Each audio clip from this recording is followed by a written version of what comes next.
Welcome one and all to Tech Tuesday, the best way to start your early to mid work week, bringing you the latest news in tech. Today is May 20th, 2025. Let's dive right into the news of the past week. Starting off with this. Very well. Say it again. Hawk Tour. This past week, Fortnite introduced an NPC Darth Vader into their battle royale with an experimental feature that allowed users to speak to Darth Vader using AI voice chat. And if that first video was not enough to indicate how it went with this new feature when it got launched, here's another one. Spanish. A useful tongue for smugglers and spice traders. That one is wild. That one is so wild. In short, this new AI chatbot caused a bunch of chaos within Fortnite immediately. And a bunch of clips of Darth Vader saying numerous wild things have already gained incredible amounts of popularity until eventually this clip came along. Freaking Such vulgarity does not become you. Not allowed. This clip quickly gained the attention of Epic Games themselves, and Fortnite almost immediately pushed out a hotfix that supposedly fixed the issue, but given the nature of these AI chatbots, I would not be surprised if it's still possible to get the bot to say some things it definitely should not be saying. But besides all of the wild things that the bot is saying, in case you weren't aware, this man, James Earl Jones, is the man who gave voice to Darth Vader back in the original Star Wars movies, and who continued to do so for various purposes, including more movies, Disney rides such as Star Tours, and TV shows, all the way up until last year when he sadly passed away. But before he passed, James Earl Jones said that he wanted the voice of Vader to be able to be enjoyed by Star Wars fans of all ages now and in the future. Therefore, when Fortnite wanted to implement this AI chatbot, his estate gave Epic Games their blessing. But despite this, some voice actors are particularly upset about this AI implementation. SAG-AFTRA video game voice actors have been on strike for nearly the past year now, with their main goal being to receive some kind of protection against AI voices being used to replace the voices of actors. In fact, when the Darth Vader AI was released by Fortnite, SAG-AFTRA put out a statement saying that they felt that by using the original voice of James Earl Jones to train their AI, Epic Games actively put another voice actor who could have done an impression of Darth Vader out of a job. If you want my opinion on the matter, this whole thing just seems a little topsy-turvy. I mean, on one hand, James Earl Jones and his estate gave their blessing to use his voice in this manner, and presumably, the estate is getting paid for allowing Fortnite to do this.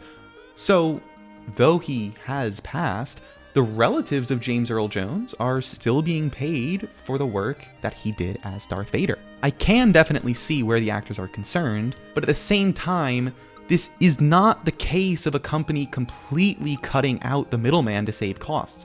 In fact, they probably spent more money trying to make an AI using James Earl Jones's voice than if they had chosen to hire some no-name voice actor to lend their voice for the model. Because let's not forget, no matter if it was James Earl Jones or some other voice actor, it still would have been an AI model. There is just no other way to achieve the real-time player interactions that have been shown. Maybe I'm missing something. Voice actors should be able to have their jobs, obviously, but it's not like they are cutting out the middleman, and it's not like someone's not getting paid for the work, right? Someone is getting paid for the work.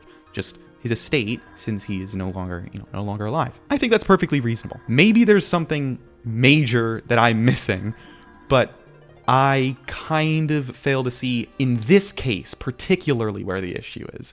But I'll move on.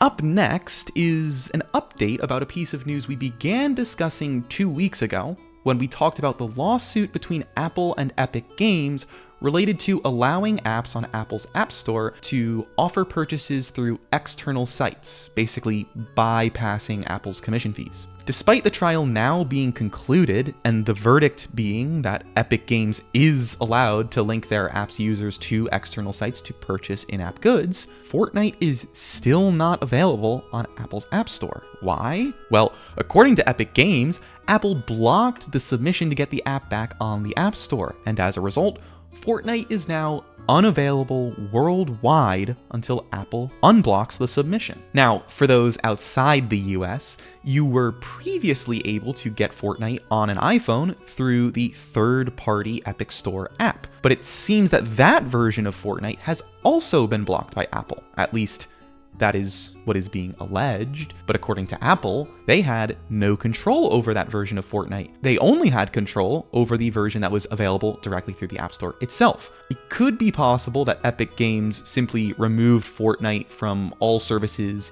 in retaliation to Apple blocking the submission, but either way, the judge who made the final ruling in favor of Epic Games is not happy with Apple at all. In fact, the judge is threatening to pull Apple back into the court, saying that she wants Apple to show the court the legal authority upon which Apple contends that it can ignore court orders. But the trouble with Apple does not stop there, because Apple may be ignoring the court's orders in yet another way, as they have implemented new scare tactics to seemingly dissuade iPhone users from downloading apps that allow for external purchases, by placing a large warning banner on the app's download page. This warning is not new. It was actually implemented last year after the EU enacted a Digital Markets Act, but the warning is now getting attention now that more apps are being allowed to have these external purchases, especially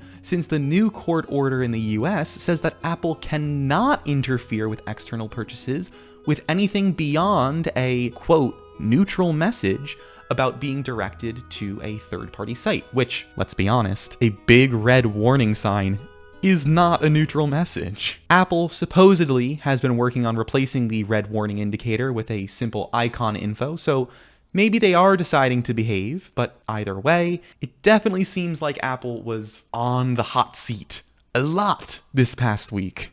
But now it's time for what I feel like is the now inevitable portion of the video where I talk about all of the AI-related happenings. But this week, I've decided to make it quick and simple and give all the lame AI news its own segment called AI Slop, featuring a nice, boring AI-generated title card. This past week, Netflix announced that they will be introducing AI-generated ads into their service starting middle of 2026.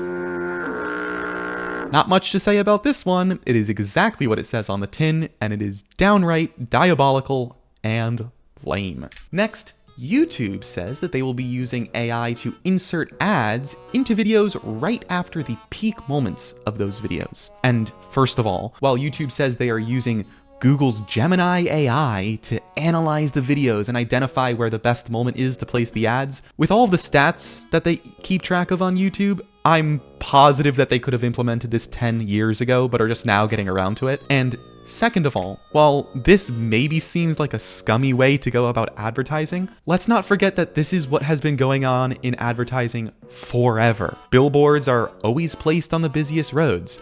Ads are always placed right after cliffhangers for TV shows, etc. So let's not pretend like this is anything new. YouTube is just using their stats to do this automatically now. And you know what? Fair enough. Next up is something that is actually mildly concerning.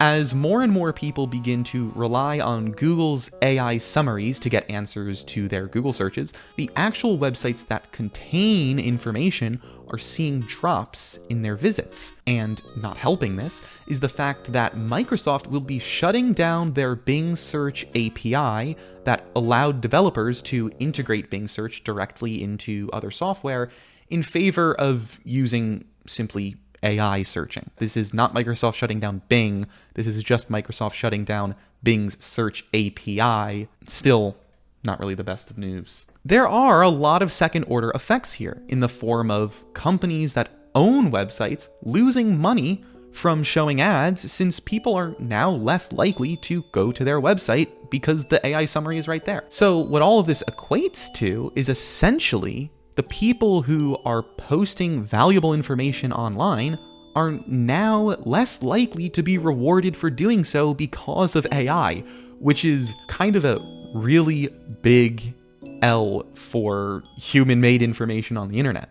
But there is a massive L for AI this week. A paper that was published by an MIT student that picked up a lot of traction recently is now being reviewed, and there's a chance that the findings in the paper are completely made up with no real data to support the claims. The paper itself was about how AI leads to quantifiable improvements in productivity in the workplace, and was published by PhD student Aidan Toner-Rogers at MIT. The paper claimed that using AI tools led to 44% more materials being produced, 39% more patents being made, and 17% more innovations being made compared to a comparable team working without AI. And after the paper released, as you would imagine, it received a lot of traction, leading to discussions both in the tech and business communities. But it turned out, after an internal review, MIT found the paper had never actually been peer-reviewed. MIT has asked the author of the paper, as well as the archive website themselves, for the paper to be withdrawn, but that has yet to happen. And as for the student themselves who wrote the paper, he is no longer associated with MIT. And I would love, because it would be so ironic if this paper about how AI increases productivity of workers was found to be completely fabricated by an AI prompted by this PhD student. It would make me so happy. I would find it so funny. But that is the end of the AI slop for this week. And I also promise there will be no more AI discussion for the rest of the video. This next bit of news is actually very nice. TikTok will begin showing guided meditations to users after 10 p.m. It is quite literally as simple as that, at least based on what I was able to find. The feature is available to all users, but it will be on by default for any users under the age of 18. The guided meditations themselves will guide users through breathing exercises and remind users to go to sleep, because 10 p.m. it's getting pretty late. On top of that, TikTok donated over $2 million to 31 mental health organizations to spend on ads on the TikTok platform as a part of a mental health initiative on TikTok's part. Honestly, I can't really say anything bad about this. This is just a nice thing to hear. Just a little bit of nice news. And on that wonderful note, we have reached the research highlight for this week. And this week, we are talking about Scratch. That's right. Scratch is a website that was developed by MIT that uses a block-based coding system to allow kids to create their own games without having to learn any of the ins and outs of a standard programming language. Well, the truth is, a lot of developers who know a thing or two about a standard programming language like to mess with things a little bit, especially things that are not meant to be that complicated.